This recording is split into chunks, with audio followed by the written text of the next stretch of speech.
Praise the lord అందరికీ. ఎలా ఉన్నారు అందరూ? బాగున్నారా? మీ అందరికీ దేవుని పేరిట శుభములు కలుగునుగాక. ఈరోజు మనం ఆదికాండం 35, 36 అధ్యాయాలను ధ్యానం చేసుకుందాం. ప్రారంభించే ముందు చిన్న ప్రార్థన. ప్రియమైన పరలోకపు తండ్రి, నీ వాక్యాన్ని మేము ధ్యానించేటప్పుడు మా హృదయాలను తెరిచి ఈ కథలో నువ్వు చెప్పే సత్యాన్ని మా జీవితాలకి వర్తింపచేయగల జ్ఞానాన్ని మాకు దయచేయము.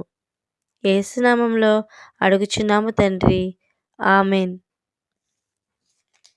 ఆదికాండం 34లో జరిగిన దీనా సంఘటన తర్వాత యాకోబు కుటుంబం భయం, అపవిత్రత, గందరగోళంలో ఉంటుంది. అప్పుడు దేవుడు మళ్ళీ యాకోబుతో మాట్లాడుతున్నాడు.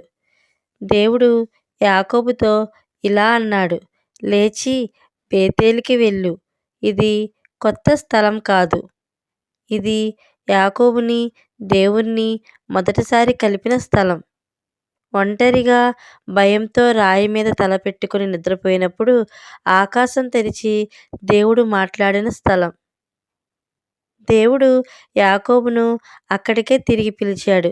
ఎందుకంటే దేవుడు ఎప్పుడు మనం తప్పిపోయినప్పుడు మొదట మనతో మాట్లాడిన స్థలానికే పిలుస్తాడు. బేతేలుకి వెళ్లే ముందు యాకోబు ఒక ముఖ్యమైన పని చేశాడు. తన కుటుంబాన్ని చూచి ఇలా అన్నాడు, మీ దగ్గర ఉన్న విదేశీ దేవతలన్నిటినీ తీసేయండి, శుద్ధి చేసుకోండి, వస్త్రాలు మార్చుకోండి. దీనికి అర్థం ఇది కేవలం బట్టలు మార్చడం కాదు, ఇది లోపల మారడం. మనము దేవుని దగ్గరకు వెళ్ళాలి అంటే పాత పాపాలు, దాచుకున్న విషయాలు, మన హృదయంలో ఉన్న విగ్రహాలు విడిచిపెట్టాలి. ఈరోజు వాళ్ళు అన్ని విగ్రహాలను చెట్టు కింద పాతిపెట్టారు. అదే రోజు నుంచే భయం వాళ్ళను వదిలేసింది. వాళ్ళు ప్రయాణం చేస్తుండగా చుట్టూ ఉన్న నగరాల మీద దేవుని భయం పడింది. శత్రువులు ఉన్నా ఎవ్వరూ వాళ్ళను తాకలేదు.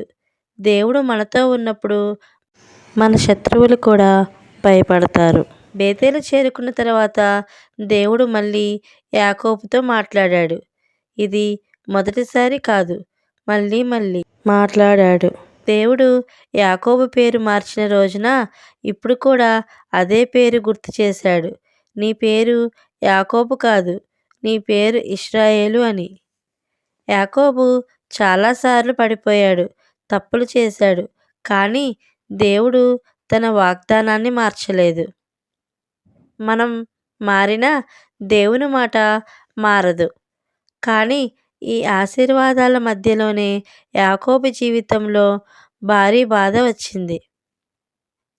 రాహేలు తన ప్రియమైన భార్య రెండో కుమారుణ్ణి కనేటప్పుడు ప్రాణాలు విడిచింది.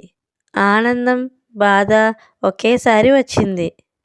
ఇది మన జీవితంలా ఉంటుంది. దేవుడు ఆశీర్వదిస్తాడు, కానీ బాధను తొలగించడు. బాధ ఉందని దేవుడు లేడని కాదు. ఆ తర్వాత కూడా ఇశ్రాయేలు కుటుంబంలో పాపం జరిగింది. రూబేను చేసిన పాపం ఒక తండ్రి హృదయాన్ని పగలగొట్టింది. బైబిల్ ఎప్పుడు పాపాన్ని దాచదు. దేవుని మనుషుల బలహీనతలని కూడా సూటిగా చెబుతుంది. అయినా దేవుడు తన ప్రణాళికను ఆపలేదు. చివరికి ఇసాకు మరణించాడు. ఒక తరం ముగిసింది. అబ్రహాము, ఇసాకు, యాకోబు. దేవుడు ఒక తరాన్ని తీసుకెళ్ళినా తన కార్యాన్ని మాత్రం కొనసాగిస్తాడు. ఇప్పుడు కథ ఏశావు వైపు తిరిగింది. ఆదికాండం 36 మొత్తం ఏశావు సంతానం గురించి చెప్తుంది. పేర్లు, రాజులు, అధిపతులు, సంపద. బయటికి చూస్తే ఏశావే గెలిచినట్టు అనిపిస్తుంది. కానీ ఒక్క విషయం గమనించండి. ఈ అధ్యాయం అంతా చదివినా ఒక్కసారి కూడా దేవుడు మాట్లాడడు. ఒక బలిపీఠం లేదు, ఒక ప్రార్థన లేదు, ఒక వాగ్దానము లేదు. లోకం ఏశావుకు అన్నీ ఇచ్చింది, కానీ దేవుడు యాకోబుతోనే ఉన్నాడు. లోకం త్వరగా ఇస్తుంది, దేవుడు నెమ్మదిగా తయారు చేస్తాడు. ఏశావు వెంటనే రాజులయ్యాడు. యాకోబు సంతానం అరణ్యంలో తిరిగింది.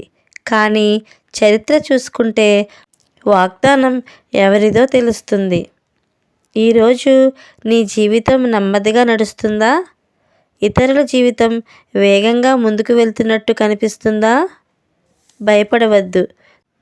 త్వరగా విజయమిచ్చే ఏశావు మార్గం కాదు, నెమ్మదిగా మారుస్తున్న యాకోబు మార్గమే దేవుని మార్గం.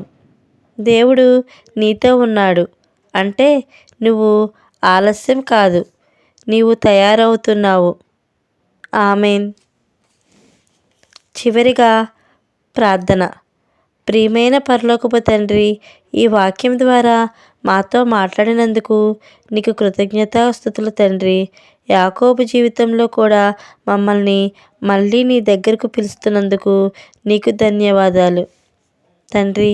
మా హృదయాల్లో నిన్ను దూరం చేసే ప్రతి విగ్రహాన్ని, ప్రతి పాపాన్ని మేము ఈరోజు నీ సన్నిధిలో వదిలేస్తున్నాము.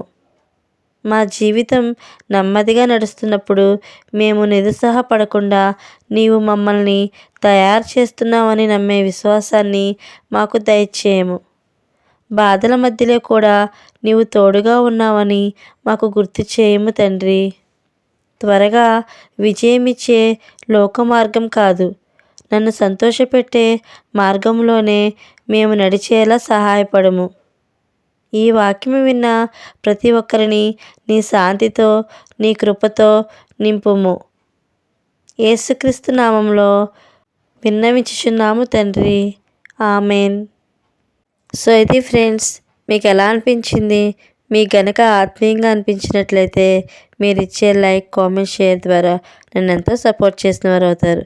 Thank you friends. మరొక టాపిక్తో కలుసుకుందాము.